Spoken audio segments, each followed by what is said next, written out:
আমরা জানি মেয়েরা একটু দুর্বল, গঠনগত দুর্বল, সাহসগত দুর্বল, কিন্তু সেই রকম একজন মেয়ের ভিতরে যখন নবীর প্রেম, আল্লাহর ভয়, ইসলামের প্রেম ঢুকে গিয়েছে, জগৎ জানে ইসলামের প্রথম শহীদা একজন নারী হযরত সুমাইয়া রাদিয়াল্লাহু তাআলা।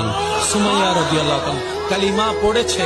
এই খবরটা যখন দুশমনরা শুনলো, আক্রমণকারী আক্রমণ করতে আসলো, আবু জাহেলের মতো বাটপার কষ্ট দেওয়া শুরু করলো, শারীরিক কষ্ট, মানসিক কষ্ট, কথার কষ্ট, যন্ত্রণার কষ্ট দিতে দিতে দিতে দিতে যখন ওনার শারীরিক ভাবে মানুষ হিসেবে দুর্বল হওয়া শুরু করলো, পানি বন্ধ করে দিল, খাবার বন্ধ করে দিল।